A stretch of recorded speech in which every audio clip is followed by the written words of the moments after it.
Rico, you wanted to start this interview on the subject of basically the policy of Team Voice regarding the ongoing committee of inquiry.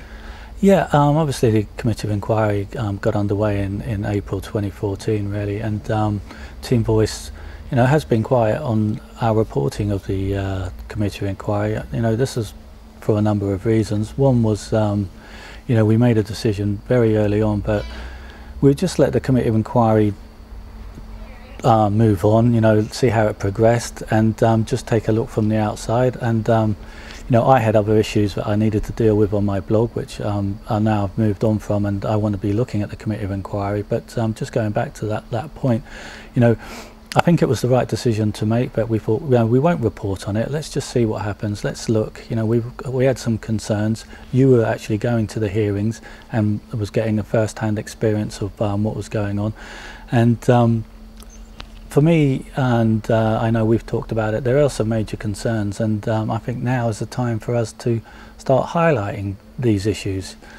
I think for my part on that, when I was going to the inquiry at the early stages, what I was seeing, if I'm to be frank and honest, is that I wasn't impressed by it, and there was a lot of shortcomings on it. But I sort of wrestled with my conscience. Do I expose all these shortcomings and then which will lose faith for the victims, or do I just hold back? I didn't know what to report. Do I start criticising it and showing what I believe to be the truth, or not? That's for my part why I didn't. Well, this is what we talked about, and I thought we made the right decision in not coming out and saying, these are the problems we've got, because I think it had to take its course basically, and it's and we've also wrestled with our judgment on it is about the victims, and no matter what our concerns are, we absolutely 100% still want victims to come and give their evidence to the inquiry, because without the evidence there is no inquiry. But here's our dilemma, isn't it? Because the victims and survivors are going to say, why on earth should I go and give my evidence and revisit those dark places in my mind and my childhood just for it to be covered up again? So there's a huge balancing act to be done. Yeah, there, but also it's recording the events. They are recorded and logged, as we've seen in the Stephen Lawrence hearings and the Hillsborough inquiries. But sometimes you don't get what you're looking for on the first go. Those committee of inquiries were proved to be quite flawed, but it was with the evidence that was gained during those inquiries, when the further inquiries were opened up, they were able to look at the body of evidence and then come to another conclusion. So like it comes say, without evidence you've got nothing. So victims should always come forward and give evidence if they feel they can. It's a big call, but I would always, and I know we are in agreement with this, but evidence should be given, but it doesn't mean you can't raise issues or concerns that we might have. I think the important thing to point out is, for my part anyway, again, is look, victims, witnesses, survivors should give evidence purely for the evidential basis of what's going on. Not that we have full 100% confidence in this inquiry, because I don't have a lot of confidence in this inquiry any longer. I'm so sorry to say, but as you rightfully say, this evidence needs to be recorded. Yeah, I've been looking at really from the outside. I'm on the outside looking in, because obviously I had other issues to deal with.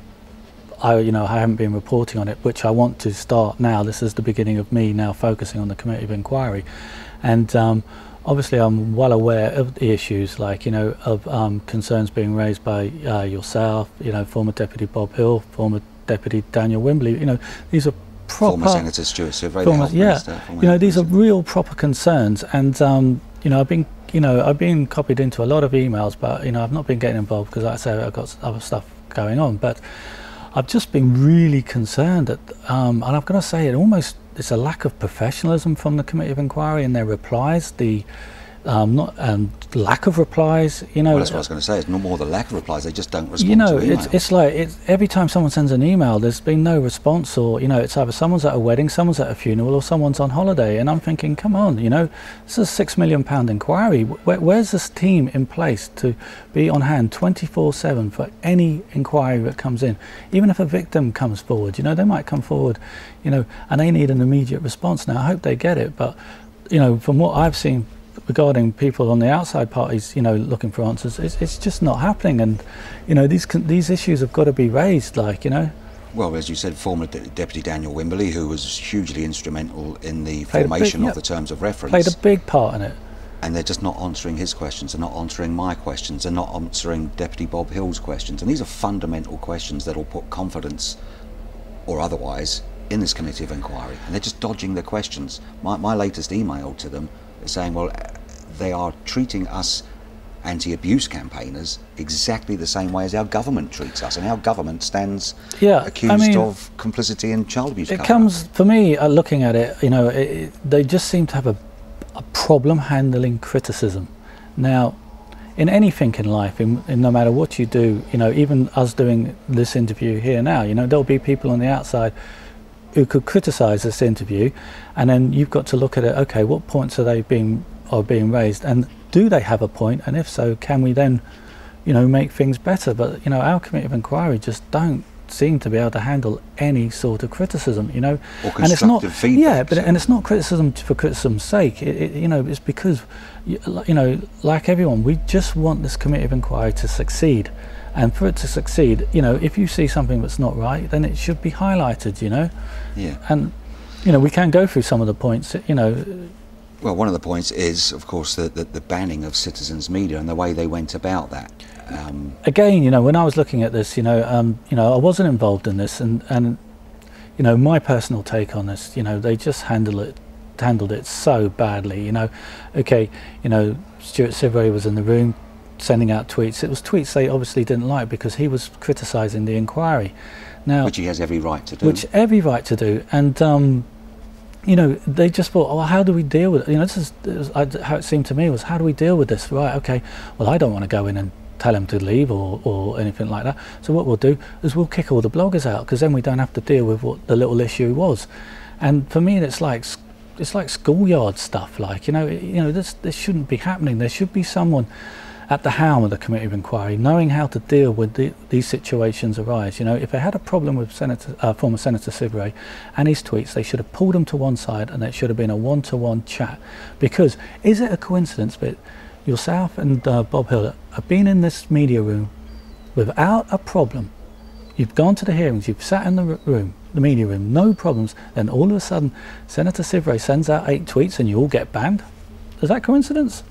Well, that's right, but I don't blame former Senator Stuart Sivray for that. I honestly think they were looking for an excuse. Why were they looking for an excuse to ban Citizens Media, the only media who are basically trusted by the majority of victims and survivors?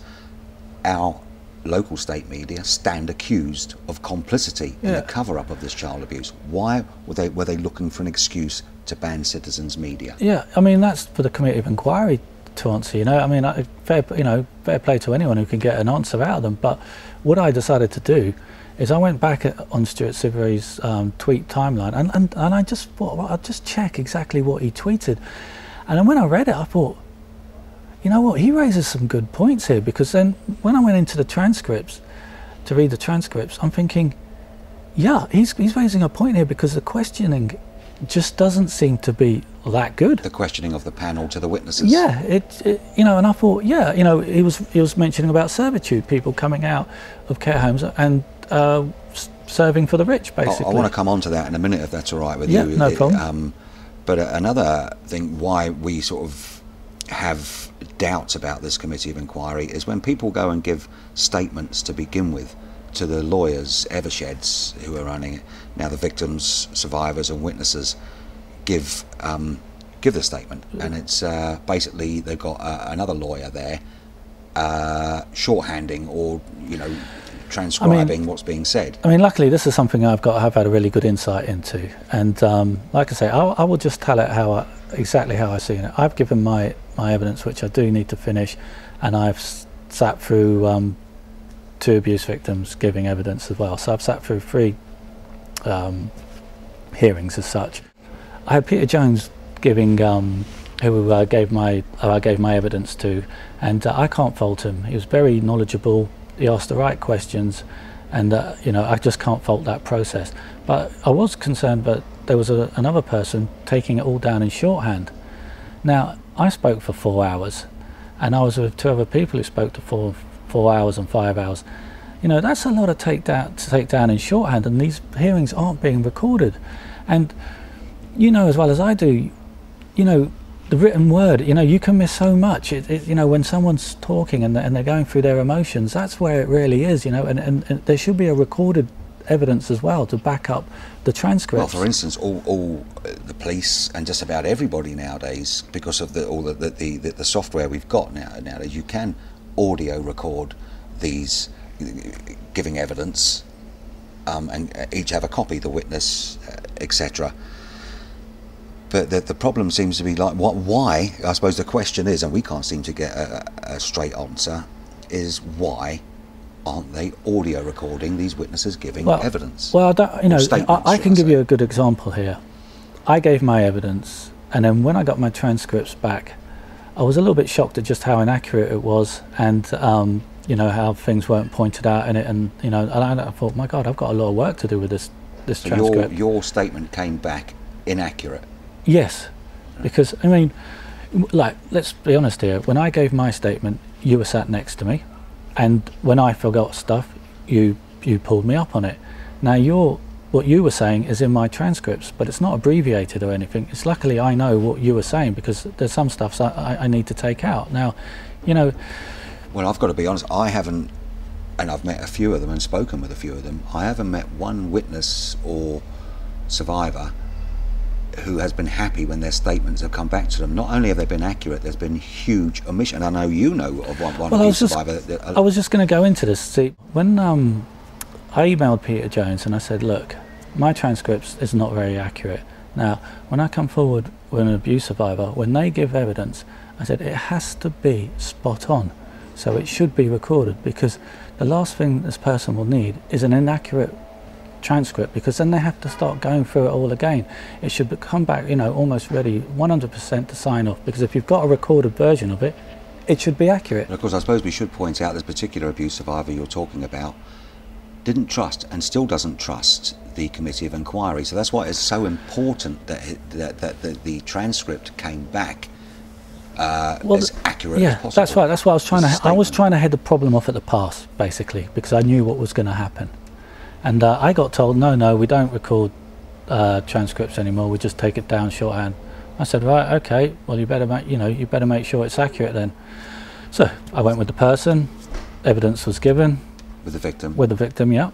The transcripts eventually came back inaccurate, and I had the victim on the phone going absolutely crazy. But not only were they inaccurate, that there were huge omissions. There was you know, vast amounts missing. Yeah, and you know, a lot of stress came with that, and I just thought, you know, this just shouldn't be happening. What are we saying in this day and age? You can't put a dictaphone or something on a table and record someone's is there something in law now saying that that can't happen? That's what I'd like people to come back and say. Why aren't these statements, but yeah, why aren't they being recorded? Because obviously they've got a place in history as well, as long as, you know, along with the transcripts. Yeah, so that's, you know, I would like to hear what, you know, people think about this.